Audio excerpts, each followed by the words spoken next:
And as Congresswoman Mayra Flores tweeted this morning, we are 20 days away from the most important elections of our lifetime. May God give us the strength for this battle and to our conservative candidates. And today on TLC Live, Aaron Pena, candidate for Texas 13th Court of Appeals, place 3. Larissa Ramirez for League City Council, the first Latina running for that position. And TLC is going on a bus tour with Chingo Bling. What's up, y'all? It's your boy Chingo Bling, the Tamale King. With inflation, the price of gas, the economy, I can't drive my mamalona anywhere. No quema, cuh. Pretty soon, I gotta go electric, all right? My daughter's Power Wheels, that's my ride now. Sorry, mija. See Chingo Bling live, October 27th through October 30. Food, family, and fun with Texas Latino Conservatives. We're conservatives, we're family. Join us at TexasLatinoConservatives.com. And that's exactly right. So excited. Join us in McAllen, San Antonio, or Houston and join the family. I'm so excited, and welcome to TLC Live. I'm Andrea Gomez. And I'm Orlando Sanchez, and we have the pleasure of having the one and only Chingo Bling. He needs no introduction, so let's get right to him. Chingo, thank you for joining us this morning. We're really excited about the bus tour that we have planned. You're going to start off in McAllen, and then you're going to hop on the bus with us. We're going to head to San Antonio and then back over to Houston. So, before we even started advertising, we already had a bunch of RSVPs. So I think people around Texas are excited about your showing up in their community. So welcome to the program. I'm super excited. After all these years in show business, I finally get to be on a tour bus and hitting all these markets the proper way. Well, bus. Chingo, we are so excited to have you not only on the bus tour, but part of our TLC family. We did back in early this year, you were with us in San Antonio on our one important show events that we have, and also Governor Abbott was with us. And now you gonna be on a bus tour that we were supposed to do it on 2020, but COVID hit, and then 2021 we couldn't do it again, and then finally we make this happen. And you know what? But it's timing. As I always say, God's time is the best time.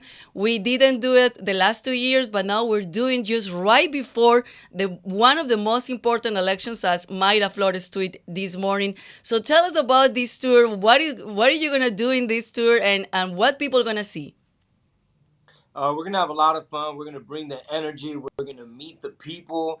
The shift is already happening. People are waking up. They know it's about faith, family, freedom, and hard work. I represent the hardworking people, and I just can't wait to go meet them and get on stage. And I'm going to start with a disclaimer when I go on stage. The stuff that comes out of my mouth is solely my responsibility. Do not let it reflect on anyone else. Hey, that's a good disclaimer. So, the purpose of the bus tour is a GOTV, what we call in politics, a get out the vote. As we know, while the South Texas, San Antonio are chock full of Latinos, unfortunately, the Latino community still is disproportionately represented in elections. So part of our effort is to encourage Hispanics to get out and vote in Texas. Obviously, we believe that Hispanics, if they vote their values, they will vote conservative. And so I'm glad that you're, part of the energy, part of the effort to turn out more Hispanic voters in Texas.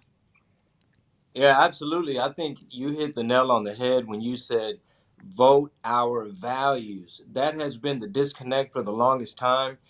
And the economy and the crime in so many of these communities is getting so bad. I mean, especially the folks in the RGV, they bear the brunt of, the open border policy. So, I'm just super excited to go up there. And these are markets that I would always hit in different capacities, whether it was like in my music days or doing stand-up comedy. And I feel like everybody, a lot of people in my families are maturing and starting to prioritize things like, hey man, the economy and crime and things of that nature. Yeah, and that's what our poll shows. Chingo, I don't know if you know, but we conducted a major poll in Texas of 1,200 Hispanic registered voters in several regions of Texas, including the RGV, South Texas, and the suburbs and the exurbs. And what we're finding out is the traditional Mexican American family beginning in the 50s and 60s were very much tied to the Democratic Party. And correctly, back in those days, there was a lot of discrimination towards Mexican Americans. There's no doubt about it. That's where LULAC came around, the GI Forum came around. A lot of advocacy groups trying to protect the majority of the Hispanic community at the time were of Mexican descent, multi-generational Mexicans in Texas. But over the course of the years, the Democratic Party saw the Latino community, and particularly the Mexican American community in the state of Texas, a lot like the African American community. And I think that was their mistake. You know, we're not like the African American community. The African American community has a shared traumatic experience, that is slavery. We don't. Latinos represent all corners of the world, from Spain to South America to the Caribbean to Central America to Mexico. We're of every race, we're of every nationality. We have different, styles and of speaking and whatnot. And so they tried to peg, the Democrats for a long time tried to peg the Latinos as a monolithic group like African Americans. That was mistake number one. And then over the course of the last couple of years, and correct me if you see it differently, they began to disrespect law enforcement, Customs and Border Patrol agents, the United States military. They felt that Latinos would receive the Democratic Party with open arms if they just gave us handouts. That's not what we're about, right? Is that how you see it? Yeah, absolutely. It was a huge miscalculation on their part, um, especially with like the Summer of Love in 2020 and the riots.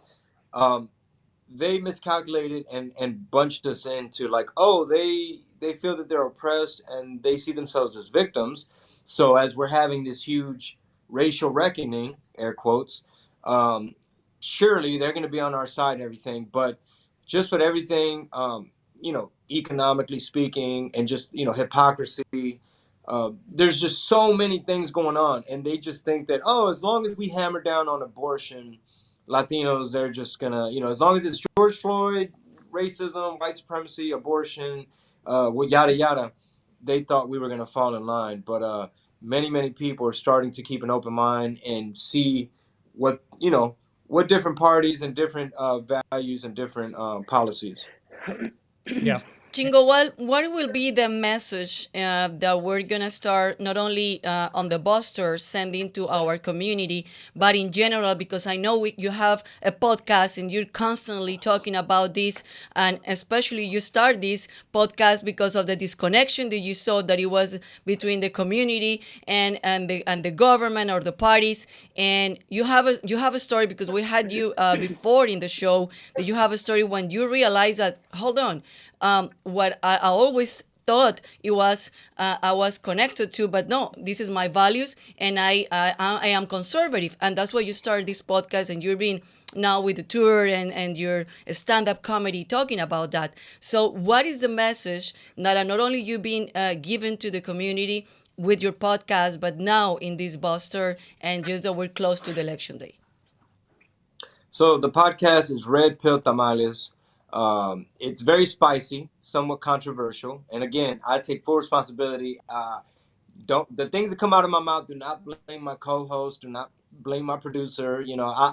I like to keep it entertaining and light. But what we're gonna hammer down on is voting your values, faith, family, freedom, hard work. And like I said before, I represent hardworking Americans. That's my ethos. There's no substitute for it. And when you boil it down, that's one thing that I've always been about. So, people are realizing like sometimes we haven't really challenged ourselves to really think about what are our values. Like in your own family, in your own community, in your own city, in your county, what's a priority to you? What makes sense? What feels right? What fits into your values? Not just tribalism and not just voting blue no matter who, and not, they have a really cool slogan, or they do a lot of commercials, or they speak very well, or they say things that sound kind of nice. You know, I, I feel bad for a lot of the college students who are being indoctrinated, who they're falling victim to a lot of these cultural things, and they're getting their opinions assigned to them, I really hope that we can wake up a lot of those folks to just kind of think for themselves and not let The View or CNN or somebody assign an opinion, you know. I think that historically, the entertainment industry has played a major role in influencing the culture.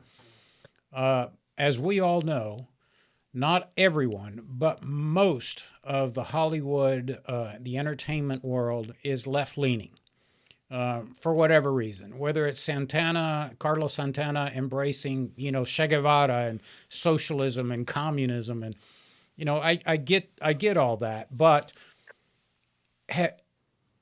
to me, you're an exciting, fresh face, new type of leadership that's willing to stand up and go against the grain. It is how do you handle that in the entertainment world? I mean, you have millions of followers. Are you getting blowback for talking about your values, the Constitution, freedom and liberty and family and all the values that we Latinos hold dear? I think the pushback was stronger in the beginning because some people couldn't wrap their brains around like, oh my God, you did a 180, and how could you possibly, air quotes, turn your back on your people? But right now, the economy is very bad for my people. This crime rate is very bad for my people. Um, and honestly, a lot of the pushback I got in the beginning, a large percentage were bots. A large percentage were people that were never fans to begin with. Another percentage were activists, like really hardcore, indoctrinated, like communists, or just very like Antifa. Like you just look at the bio, and just there's a BLM donation link, and there's this, and they're just little communists basically. And so there was that percentage, but the core of my audience, the ones that keep an open mind and they're willing to kind of hear you out and understand we don't have to agree on everything.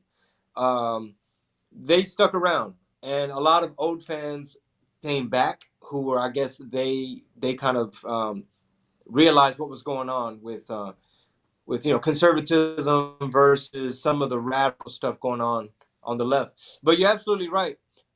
Hollywood, the music industry, is largely controlled by liberals, and once you start to see the type of stuff that gets promoted, you start to connect the dots as to, wait a minute, at some point you see the agenda, you know? And it's unfortunate that a lot of artists, we tend to be, liberal or whatever, just kind of by default because we're artists, and it's more like it doesn't really deal with logic and data and facts as much. It's very like feel good, and I like the slogan, and it sounds nice, and a lot of times people are virtue signaling and just trying to appear that they're, warm and kind and inclusive and things like that. So it's definitely a trap. um, for example, to add to the Carlos Santana reference, I mean, Jay-Z wore, I believe, a Che Guevara shirt on his MTV Live album, like that whole performance. And at the time, I didn't really know the history of Cuba and communism and things like that. And I remember some music friends from Miami who were of Cuban descent. They were explaining to me, like, hey, man, it's not cool that they're selling this shirt. These people basically enslaved our people, took away their freedoms, and so on. That's when I started to realize that just because an athlete or a celebrity takes on some quote unquote movement, or is idolizing somebody, trying to make them an icon or a martyr, it doesn't necessarily mean they know what they're talking about. Yeah. Well, that's what I said. The people like you who are willing to step up and lead, to me, are just an incredible, talent like yours, willing to drag the community out of, the sort of dependency and voting for the same party because my grandfather did back in the 50s, and not realizing what's going on now. And both parties have extremes. We have to recognize that, right? I mean, I know the media says that Republicans are, white supremacists, far rightists, but that's not true. By the same token, not all Democrats are socialist, communists, Bernie Sanders. But in general, I think there is a clear defining, kind of again, because of our poll, Hispanics don't want handouts. They want hard work. They want the opportunity to move forward. And we're finding out as more Hispanics and more Mexican Americans in Texas. And by the way, our poll says that when we ask Hispanics, how do you identify yourself to your friends and family? The number one choice was as an American, and the second choice was a Texan. So clearly, Hispanics want to be part and parcel of the American fabric, which we are, the culture of America. And so, not only are young Hispanics realizing, hey, our values are conservative, I think the Republican Party is also going, wait, what is this brown wave coming into our party? And I think it's going to make the party stronger. I think it's going to make it better. And I'm looking forward to the future. So we're glad that you're taking a leadership role in that. Oh, thank you for having me. And it is very exciting to witness it firsthand and to try to pitch in our own way. At the end of the day, I want to make sure that my voice is always transparent and honest. And because a lot of times people don't trust folks in politics, or politicians, I rather say. Hey. Like, not not yourself. But hey, lawyers get a bad rep as well, and it's good to have legal counsel. Um, Correct.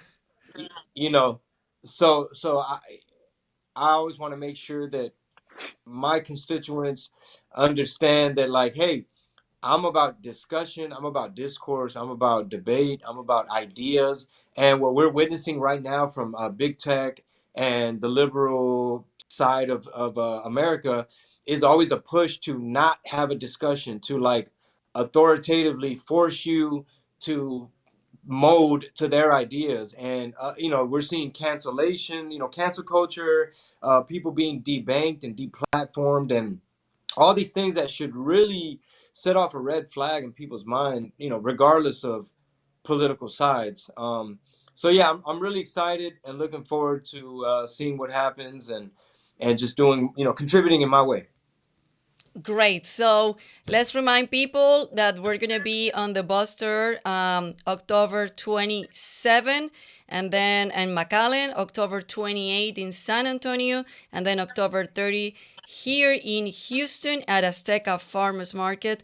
And the people need to go to our website, TexasLatinoConservatives.com, TexasLatinoConservatives.com. If you want to meet Chingo Bling, the only thing that you need to do is just go on the schedule, click on the link, and register.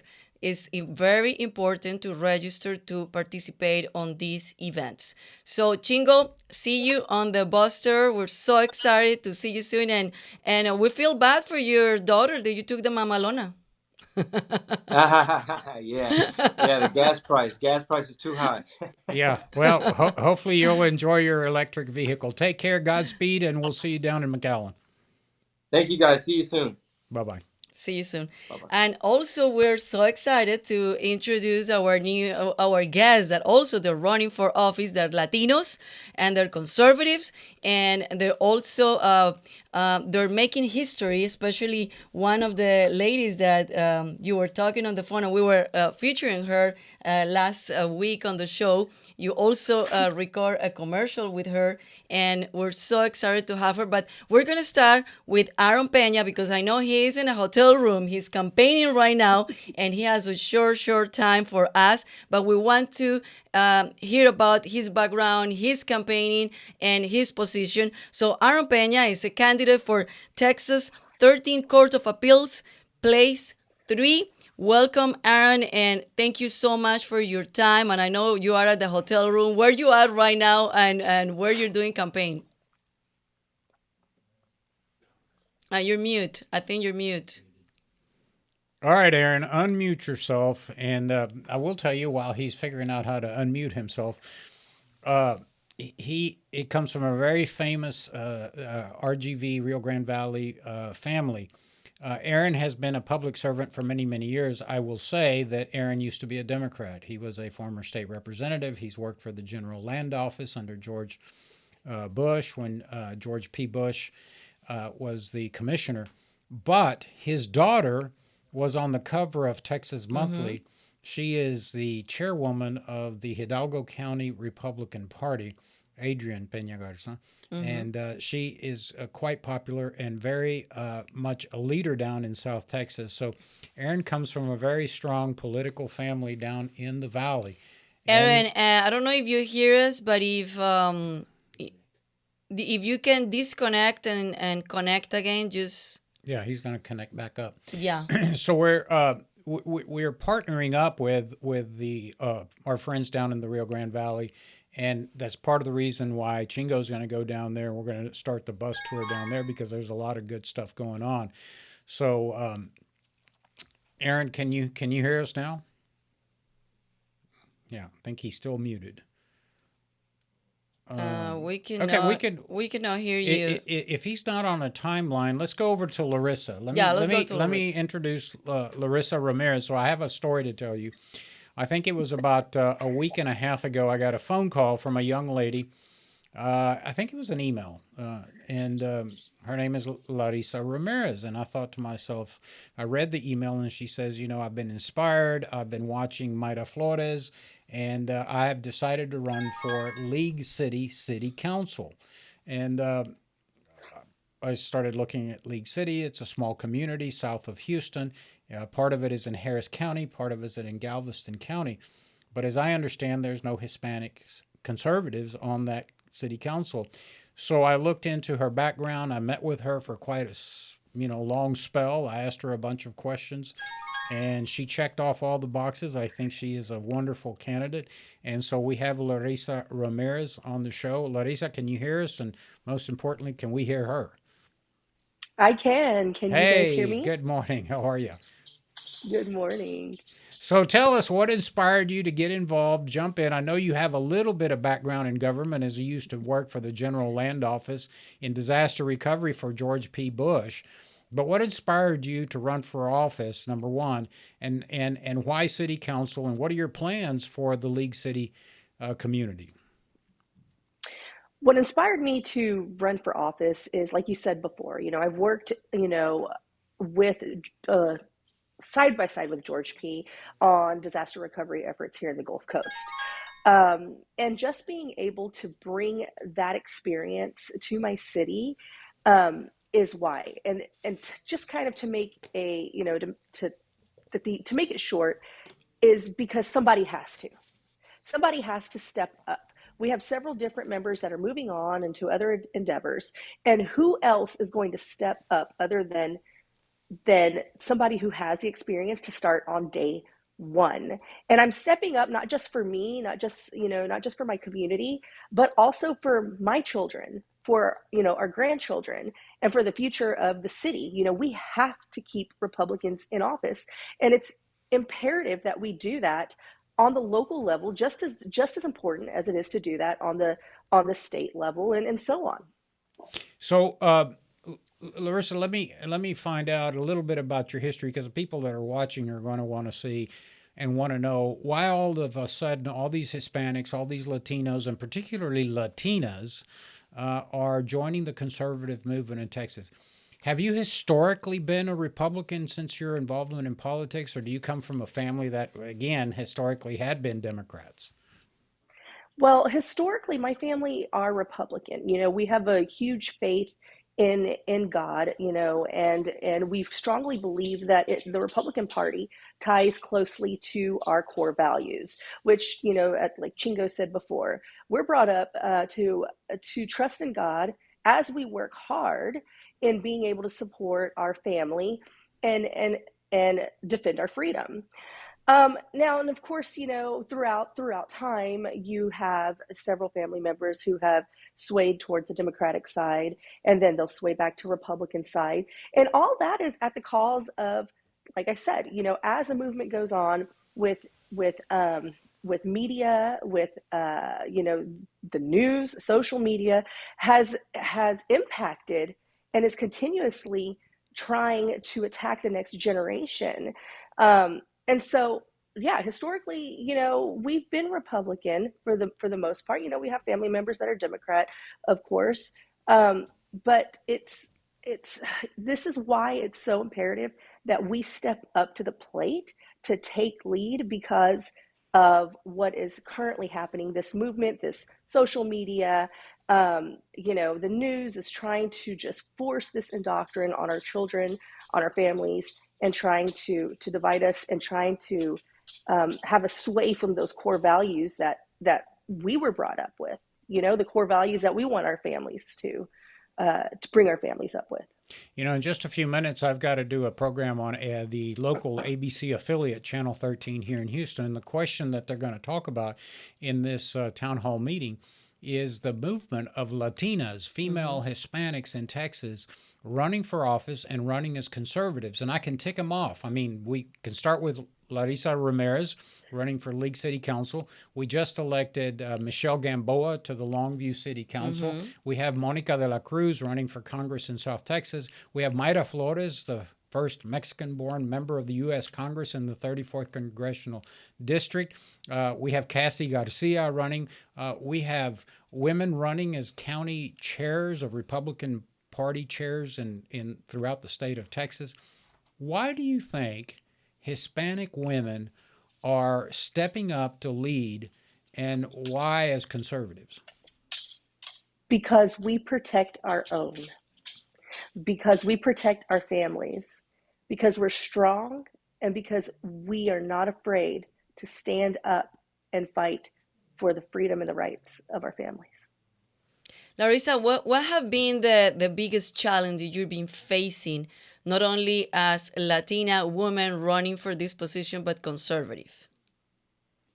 There have been a few challenges. So you have your Democrats are people that, are broad, especially in my generation, that are, just like Chingo said, they'll say, why would you turn your back on your people?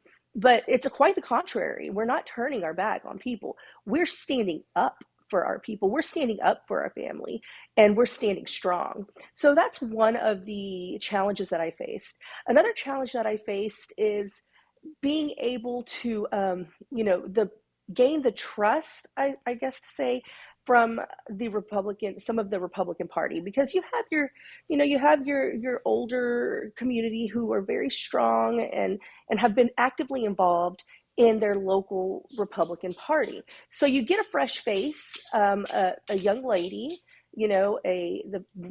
one of the few Hispanics, that's becoming more and more involved locally, and it's hard to trust. Trust typically, comes with time, and so people say, "Hey, who is this? Is this person even truly at the core somebody who has our best interest at heart?" And so that's been a bit of a challenge, but either way, it's something that we can't back down on. We have to stand up. Well, So you've been successful. I mean, you have had some good endorsements from some Republican leaders around the state. I know that a former city council member, former U.S. Congresswoman, who had a medical practice in the Clear Lake area and had a lot of League City patients, is now living in the Woodlands, and she has a position in the Woodlands Township. I know that you and Dr. Shelley Sakula Gibbs visited for a while. She has enthusiastically supported you, as have several others, as has TLC, myself, and so I understand. Politics is a lot like pledging at a fraternity or a sorority. There's a little hazing that goes on, and I do understand that the establishment sometimes says, "Whoa, who is Ramirez running for running for city council as a conservative? We've never seen her around." Well, memo to our conservative friends.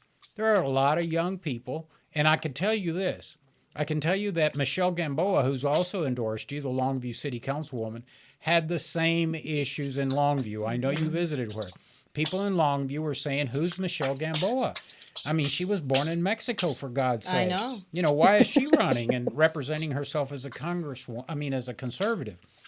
Again, memo to our established Republicans. We have a lot of young Latinas that are conservative, and they're going to be filing, they're going to be running, And, we need to get behind these young candidates. And we're still facing the fact that politics normally is being seen as a male thing.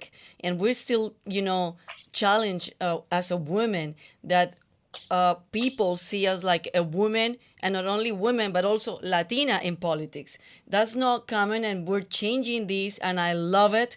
That is a woman power, and I love what is going on, this women movement and the Latina movement, and we're getting in charge of everything. Not only we're in charge of our families, our house, and everything around us, because without us, nothing gets done, whether you guys like it or not, but now in politics. So, Larissa, tell us what is the issues in your platform, and what do you want to change in League City, and what do you want to do in League City? The number one issue in my city right now is traffic. We cannot even get out of our city if a hurricane hits. So we're, between Houston and Galveston. We're along the Gulf Coast pretty much. And that's a concern for me. So because I am a construction project manager and construction estimator, I want to be able to bring that to my city and be able to help move those projects along so that we can get out of the city. The second main concern is drainage, right? So that is another qualification that I bring to the table, is being able to help those drainage efforts, because anything that is flowing from Houston flows down to Galveston, and we're in the way of the flow. So yeah, those are the top two things. Now, the third thing, and this is one that, citizens have reported a concern about, is transparency. Just with their local government being transparent and them being able to have a voice or a say in some of the large issues. So I want to be able to bring that, and to bring that transparency, because with transparency comes trust and understanding that you have those leaders in place that are going to fight for you and fight for your community and for the safety of your community and your family. And the whole time, I will tell you that she is a wife, a mother, an entrepreneur, and now a candidate for city council in League City. She has been block walking her neighborhoods in this heat because she has a desire to help her community and help lead League City into the future. And, our hats off to you. And I think you hit the nail on the head. There's always cultural differences, and within the Latino community, a lot of people don't understand that es la mamá que levanta la chancla cuando amenazan a la familia, right? When there's a threat to the family, it's not dad, it's mom that picks up the belt and gets things in order. I'm still have fear of my mom. We see this in politics. Hispanic families, like has been said, Chingo talked about it, and Larissa talks about it, crime and infrastructure and flooding and transportation, all those issues aren't being solved. So who steps up? La mamacita. La mamá somos mamás, mamacitas y todo. Lo podemos hacer todo. All right, Larissa, we're going to see if we can get our next Court of Appeals candidate back up on the air. I know that you're working hard. We're going to let you go. We want to wish you Godspeed and all the best. I think you're going to pull it off, frankly. You're just a top-notch candidate, and we're proud of you, and we will do whatever we can here at Texas Latino Conservatives to continue to promote you, so don't hesitate to reach out. Keep up the good work on social media, spread the gospel, and make sure that everybody votes for Larissa Ramirez in position 7 in League City. Although it's a position, they still vote at large. So everybody in League City can vote for Larissa Ramirez. Take care, and thanks for being with us. Larissa, gracias. Thank you. Gracias. All right, let's see if Aaron's back and if we have audio. Aaron, can you hear us? I can hear you. Can you hear me? Hey, ooh, so finally. I was okay. Aaron Pena running for the 13th Court of Appeals. which is a huge district in Texas. And that's why he's in a hotel room, because the man is campaigning, and it's not just a county, it's not just a city, but it's a huge swath of Texas. And as I was telling everybody, as famous as you are as a former legislator, working the legal counsel for the General Land Office with George P. Bush, the most famous person in your family is your daughter, who everybody knows was on the cover of Texas Monthly as a leader down in the Rio Grande Valley and heading up the Republican Party down there. So, but anyway, we're going to focus on you. Thank you for running. I know that you have been campaigning hard since, the beginning of the year. Tell us what's going on. How's your campaign look? Tell us how big your district is and why the Court of Appeals. Well, first of all, it's great. I'm in Beeville, Texas. We had a huge event last night. It was crowded to the point of standing room only. So there's an excitement in the air, not only for myself, but for this wave that many of us are expecting. I'm running in a 20-county district. So it goes from the Rio Grande all the way up to where you guys are, right to Fort Bend County, right to the edge of the Houston city limits. On the western side, I go all the way up to the outskirts of San Antonio, to Gonzales. So there's 20 counties. I have literally put 70,000 miles on my car, my brand new car. And so I spend most of my time on the road. I've been focusing a lot lately on the valley because there are a lot of changes going on down there. I'm expecting significant numbers coming out for the conservatives who are running for office. And there's an excitement that the ladies that you mentioned earlier have generated along with the other candidates, where we are going to see some dramatic changes, as has been noted by the national press and by many other people. Why the Court of Appeals? You could have run for county judge. You could have run for a state district court bench. You could have run for a district attorney. You chose the Court of Appeals. Why that position, Aaron? Well, first of all, my training is as a lawyer. I spent 34 years practicing law. I was a trial lawyer. That's primarily what I did, and I did that for a long time. I then went on to the legislature, where I served for 10 years, then went on to be legal counsel at the General Land Office and for the Department of Agriculture. But then I had a change in my life because my father, who's now in his late 80s, had open heart surgery, and he needed somebody back home to watch over him and my mother. So I came home. And so I wanted to get back. I wanted to stay in public service, but I saw an opportunity in the Court of Appeals because it has historically been dominated by Democrats from the inception of the court. It is there are 6 justices on the court. Last cycle, we elected 2 Republicans. And so the balance of power shifts with the election of this next person. And I thought, with my experience, with my knowledge of the community, with my knowledge of the way laws are passed in the legislature, and just generally my goodwill that I've developed over the years, I thought the Court of Appeals is a place where I can best serve my community. I was whispering. Our producer is That's, not our paying producer attention. is not paying attention. Exactly. But okay. Here's Aaron. And I was going to whisper to Andrea to ask you the question, but I'll ask you. Everybody is fascinated. Today in the studio, we can't see her lovely face, is a reporter from Germany. We've had reporters from Tokyo, Japan. We've had reporters from all over the world coming to find out what is going on in Texas. Mm-hmm. Why are Hispanics that have traditionally been Democrats joining the Republican Party, moving to the conservative side? And so a lot of our viewers who are watching you, Aaron, are going to ask, and it's, give us a little bit of your background. When you served in the legislature, what party were you? I was a Democrat. And I was a Democrat like the rest of my family were Democrats. But I changed. What happened?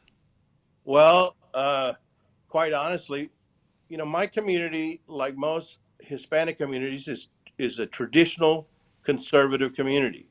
And as long as the Democratic Party had representatives that reflected that community, like John F. Kennedy, like other people of that sort, we felt comfortable. But the Democratic Party basically left the playing field when it comes to Hispanics. They moved so far to the left, they started attacking our law enforcement officers. They started attacking our Border Patrol agents, many of whom are Hispanic, many of whom live amongst us. They're our friends, they're our relatives, they're our neighbors. When we saw the economy just go as it is, and gas prices go beyond the means of most people, we saw a choice, and that choice was always there, but it has become welcoming, and more Hispanics are going to the Republican Party.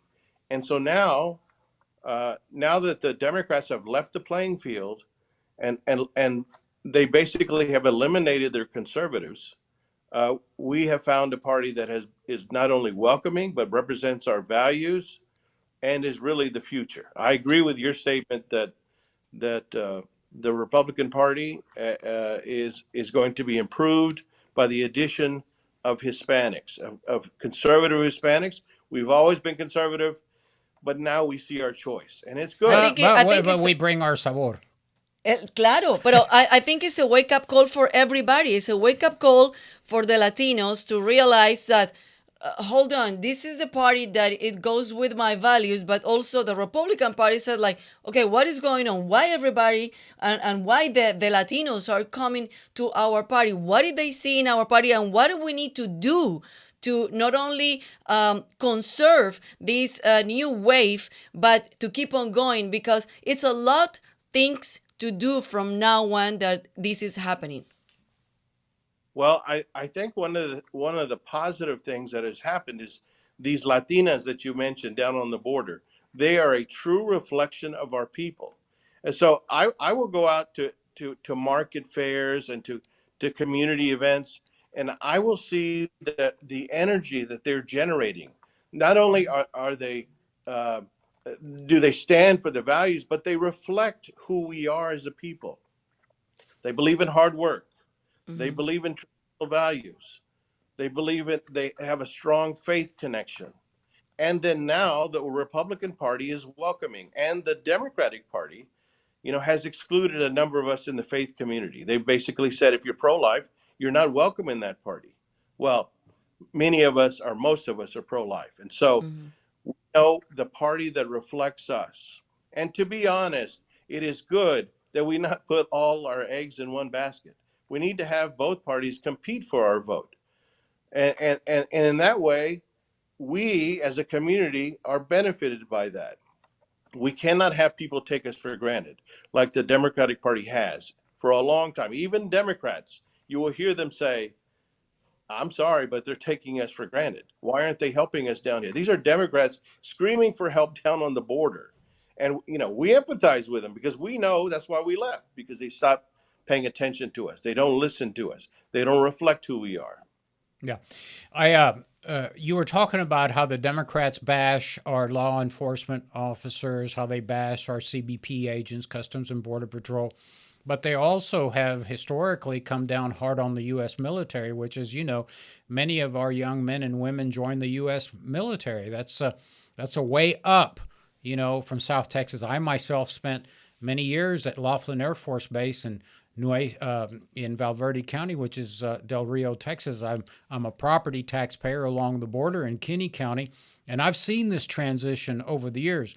But there's also another industry that got bashed by the Democrats, Aaron, and that was the oil and gas industry. Now we have this Green New Deal.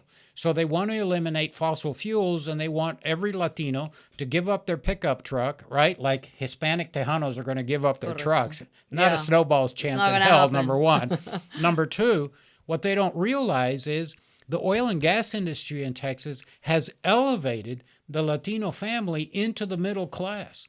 Most men and women working, whether they're geologists, whether they're on a rig, whether they're driving flatbed trucks and hauling pipe, whether they're working a pipeline, whether they're working for Union Pacific filling up tank cars, the oil and gas industry has lifted people, and especially Latinos in Texas. So when the Green New Deal, when this, force, like California is eliminating gas burning vehicles and they're going to force everybody into an electric car. Are they crazy?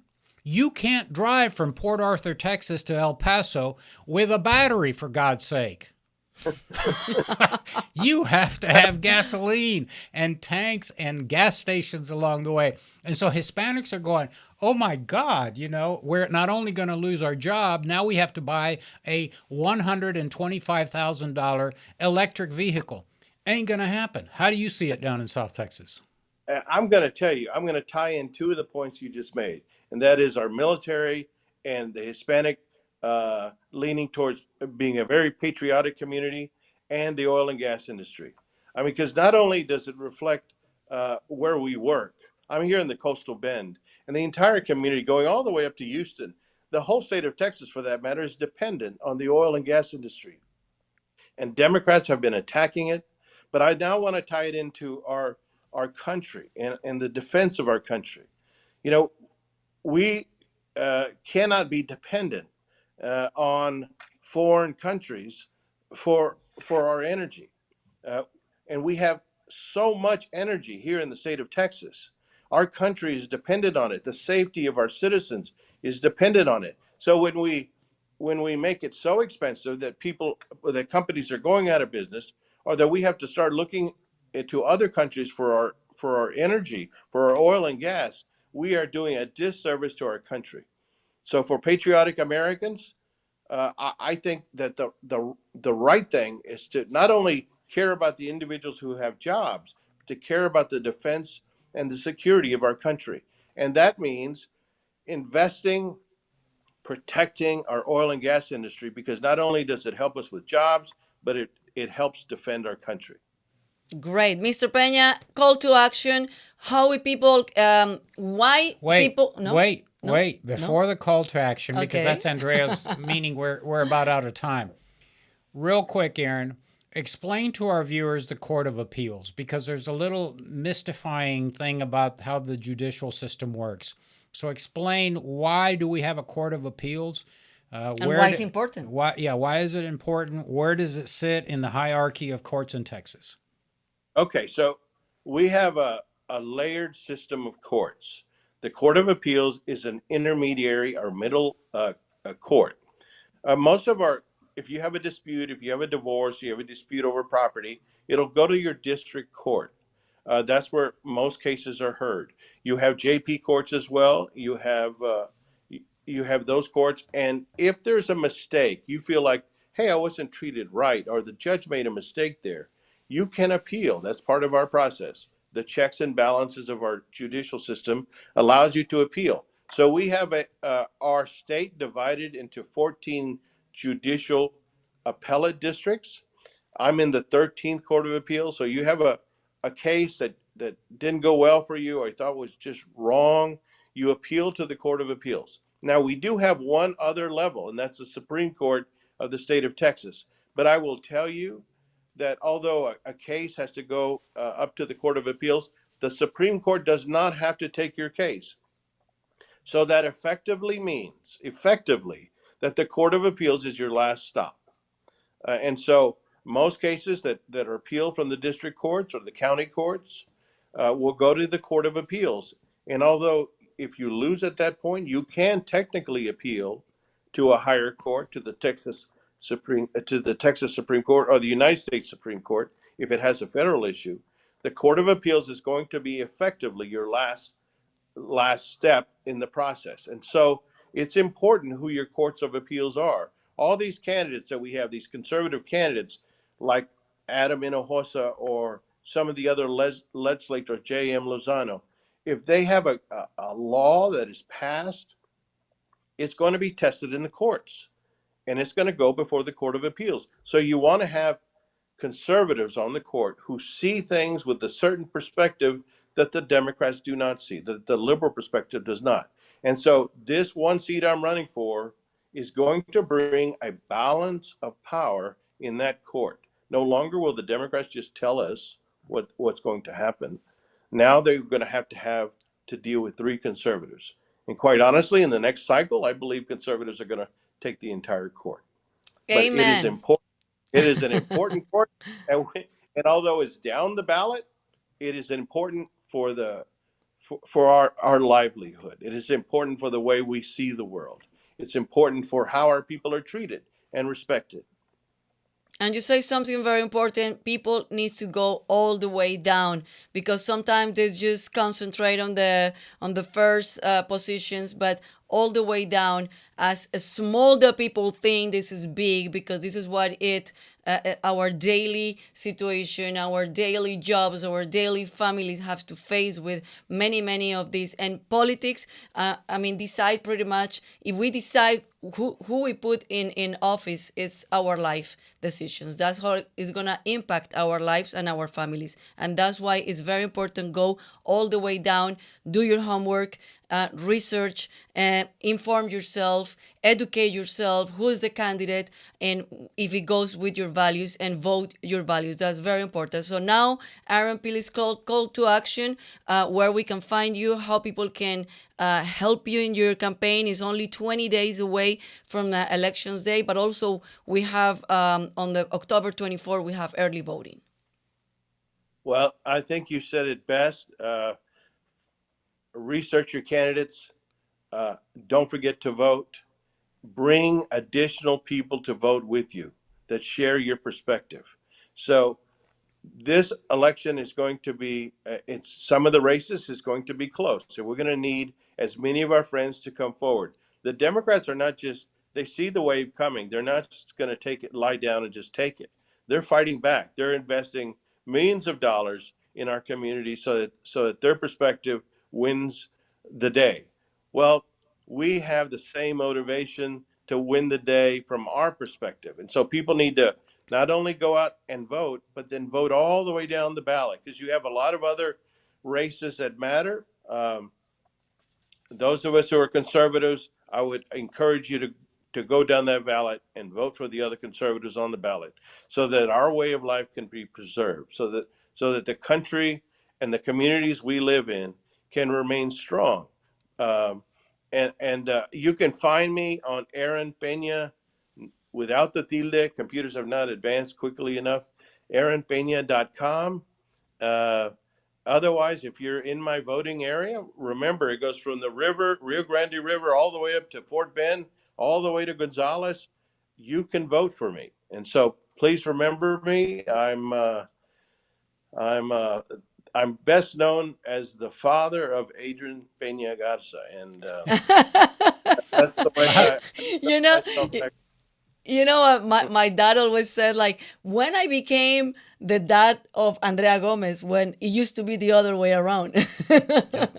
I still have my Texas Monthly magazine with Adrian on the cover, and I always forget to bring it so she can autograph it. So anyway, our guest has been Aaron Pena, running for the 13th Court of Appeals. And it's a very important position. And as Aaron says, you have to go vote for all the candidates. You can't just vote for your county judge and walk away, or U.S. congressman and walk away. Vote for all of the candidates. And my hint is that have a little R next to them that Of says course. that they're the Republican candidates. And so, Aaron, thank you. Get back on the road. Keep up the good work. And we'll see you November 9th when you are the justice on the Court of Appeals elect. God bless you. Nos vemos. God bless you. Thank you. Gracias. And we want to remind everybody that we have our upcoming bus tour on October 27, 28, and 30. 27 in McAllen, 28 in San Antonio, 30 in Houston. And we're going to have Chingo Bling with us. The only thing you need to do is just go to our website, TexasLatinoConservatives.com, TexasLatinoConservatives.com. We're gonna find you're gonna find the links. Just click on the link and register, and we'll see you soon over there in McAllen, San Antonio, and here in Houston in Azteca Farmers Market. Everything, all the information is in TexasLatinoConservatives.com. And it's limited. So space is very limited. So if you want to see us and you want to be with Chingo Bling and be entertained and have great family time, bring the whole family, bring your neighbors. And it's at no cost. No cost. So just go to the website, just register so that we'll have your name at the door and you'll be able to be let in. We look forward to seeing all of you. Don't forget, early voting starts soon. It's too late to register to vote. So if you're not registered to vote, you can do it anytime. You just can't vote in these elections. But early voting is starting on Monday, October 24th. So that's very important. And it's going to run all the way till November 4th. So you still have time. And I always recommend people go and vote on early voting. That's the best way. And as Aaron said, and everybody's been saying, and not only in this show, but it's very important, just bring your family, bring your friends, bring your neighbors, and just bring more people with you, because when we do things together, it's better, especially when it comes to vote and decide who is going to decide our destiny, because that was politics, They decide, well, they decide, we decide who to put there, but they decide what is going to happen in our life, our jobs and gas prices and economy and everything. So that's very important to participate in this election, November 8th, and early voting is October 24th. And if you like this video, if you like this program, like us and follow us on Facebook, like us in all the platforms, and very important, become a member in TexasLatinoConservatives.com. Yeah, people ask all the time how we can help you. And a lot of folks say, well, wait, we're not a member. It's nothing to join. We live on contributions. So if you want to make a contribution, please do so. Just go to our webpage, hit the donate button. It's very easy. We'll take any contribution, whether it's $5 or $50,000. But that keeps us on the air and keeps us doing the good work that we're doing across the state of Texas, not only with the Political Action Committee, but also with our nonprofit organization, which is a 501c4, which includes Leadership Latino. We have been going around the state of Texas training the next wave of conservative Hispanics in Texas. We elect them to city councils, mud districts, county courts, commissioners, sheriffs. We're building the farm team of conservatives in Texas. And the only way we can do that is with your help. So consider making a contribution to Texas Latino Conservatives. And I think we'll see you guys next week, right? Nos vemos el próximo miércoles, not only in TLC Live, very important day, but also it's my birthday. My birthday. It'll be her birthday. We will be reminded of that. All right, you guys, take care. Thanks for tuning in. Thank you so much. Nos vemos el próximo miércoles. Chao, chao.